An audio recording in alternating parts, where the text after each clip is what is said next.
This video was made for review purposes and it falls under fair use. No copyright infringement is intended by this video and it was not intended to be a substitute for the animation in question. Copyright disclaimer under Section 107 of the Copyright Act of 1976. Allowance is made for fair use for purposes such as criticism, comment, news reporting, teaching, scholarship, and research. Fair use is a use permitted by copyright statute that might otherwise be infringing. Please support the official releases.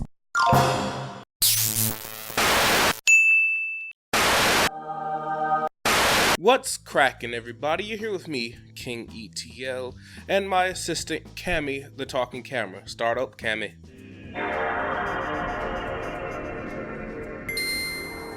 Online and ready to run a show. I'm glad to see you're energetic today. Yes, because you're going to talk about the future downfall of humanity. What was that? Oh, nothing. Anyway, it was weird. If you read the title of this video, you're here because you've noticed I've uncovered the dark truth behind Toy Story 4. But, of course, this is going to spoil Toy Story 4. So if you haven't seen the movie, Cammy, please pause the video right here so they can see the movie. Okay, let's get this theory started. If you've seen Toy Story 4, you would have seen some of what I consider some of the greatest character development in film history. Starting at Toy Story 1, you see Woody, a toy devoted to his kid, sorry I messed up that word, to Toy Story 4 as a toy who gets what he wants. And notice how I worded that. A toy that gets what he wants. Originally, I assumed Toy Story 4 was going to talk about life, since the main kicker in all of the trailers was Bonnie creating Forky. I thought it was going to be on some Foster's Home for Imaginary Friends type thing, you know, where it talks about love and imagination is what bring toys to life. But no. If you stayed to the end credit scene of the movie, there was a Marvel-style joke that has Bonnie in first grade creating a girl for a knifey for Forky, and she asks Forky, "How are we alive?" and he jokingly kind of looks at the camera and says, "I don't know." We are all toys. Unique, beautiful toys. I will explain everything. How am I alive? I don't know. But this story was focused on Woody, and more specifically, what Woody wants. This was a look into the psyche of Woody. Now, we do get to see what happened to Bo Peep. To summarize, we get to see Andy's sister, Hey, Camry, does Andy's sister have a name?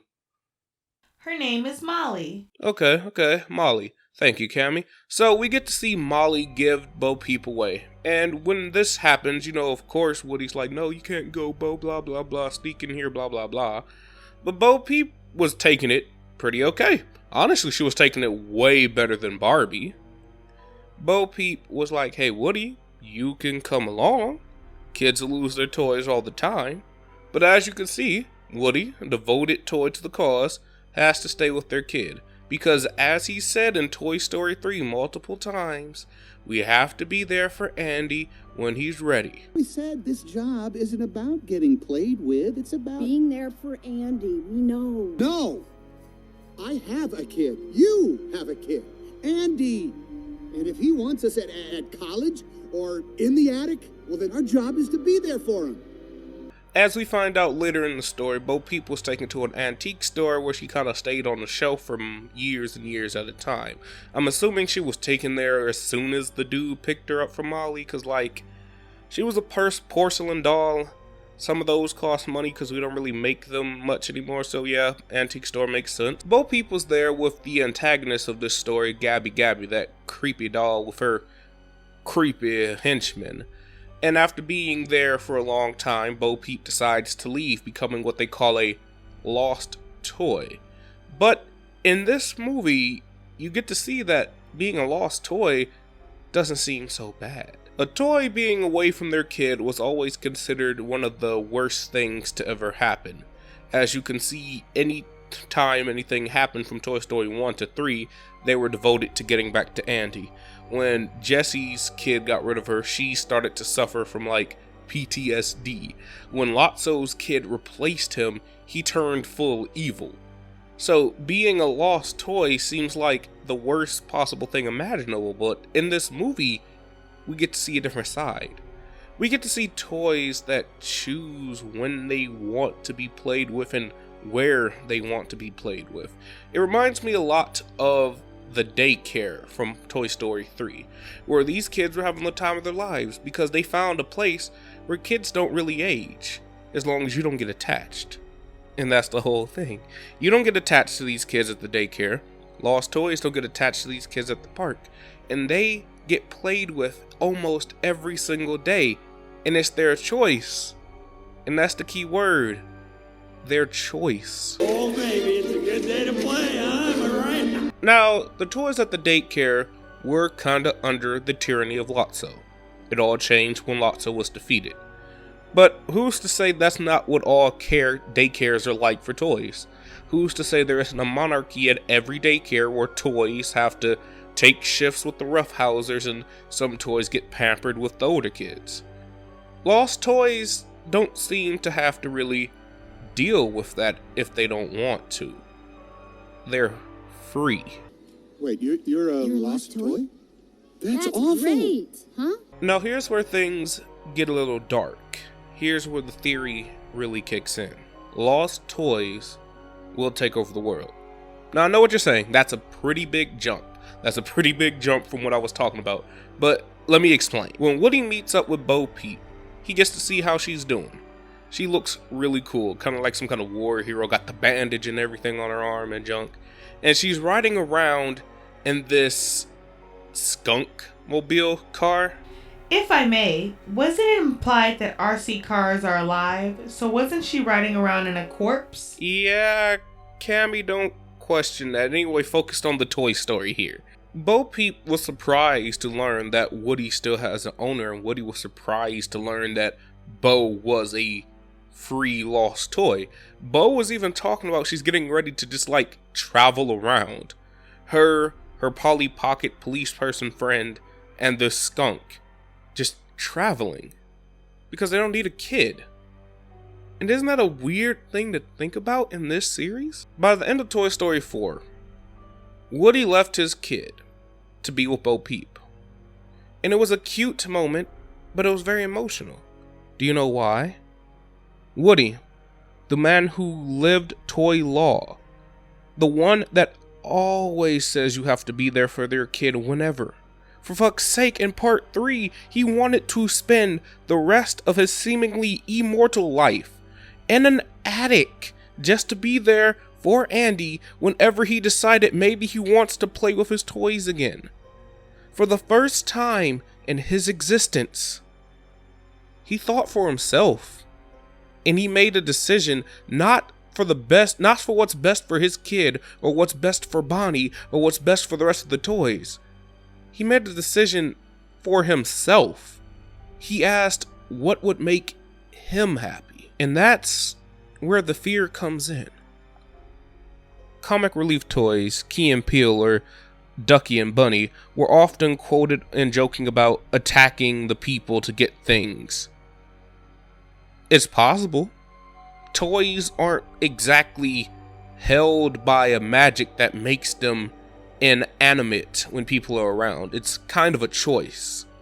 We see in Toy Story 1 that they can animate and talk to humans if they choose to. There's a weird conflicting principle in Toy Story 1 of Buzz Lightyear not knowing he's a toy but still following this rule, which makes you think there is a force that kinda enforces it. Like there's something in the back of their heads that enforces this government law, but they can choose not to obey that law. You can see in Toy Story 4 when Buzz Lightyear just blurts out like, "Bonnie, you left your backpack," and the parents did not question, is this a function for Buzz? They just didn't really pay attention to it. Your backpack's in the antique store. Let's go! Oh no, my backpack! I left my backpack in the antique store. You did? All right, let's swing by and get it.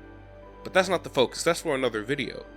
We're focusing right now on the fact that they can choose to attack people if they wanted to. Like, I know the Ducky and Bunny characters were here just for the joke, the absurdity of it. I know that joke was for the adult viewers, but when you really think about it, they could if they want to. So I ask you, viewer, theorist, what's going to happen when these toys decide being played with isn't what they want to anymore? In some of the post-credit scenes at the end of the movie, you get to see Bo Peep and Woody helping toys find homes from the carnival in this, like, Underground Railroad type deal. But that's not why Woody's there. Woody did not leave Bonnie in order to help random-ass toys. He left to spend his life with Bo Peep. He made a choice.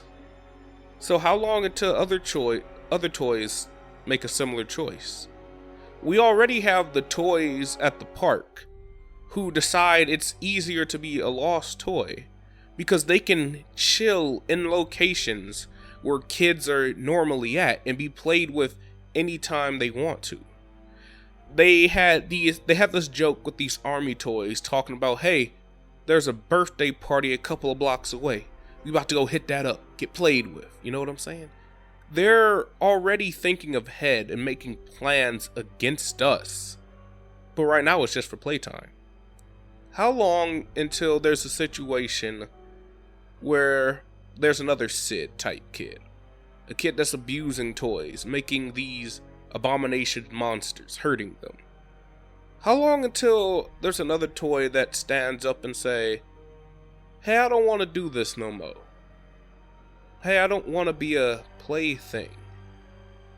Hey, I'm tired of being a toy. Where you headed? Combat Carl just heard there's a birthday party at the playground on Main Street. Rumor has it they got 2 piñatas. That could be 20 to 30 kids. Nice. Oh yeah, Combat Carl's getting played with. Toys are mass made in factories all over the world, all over the countries. Every kid has a toy. Hell, there's toys in my house right now. If they ever decided being played with and loved by a person wasn't enough, they could rise up, take us all out. I mean, they're not exactly stronger than us, but together, they outnumber us. Maybe that's where parts of the Pixar theory comes in. Parts of the Pixar theory where humans don't exist anymore, and it's more of a robot-dictated world, a talking car world, a WALL-E world, etc., etc. But hey, that's just a theory, and considering this is a kid's movie, I don't think we're ever going to get this dark one that I really would want to see.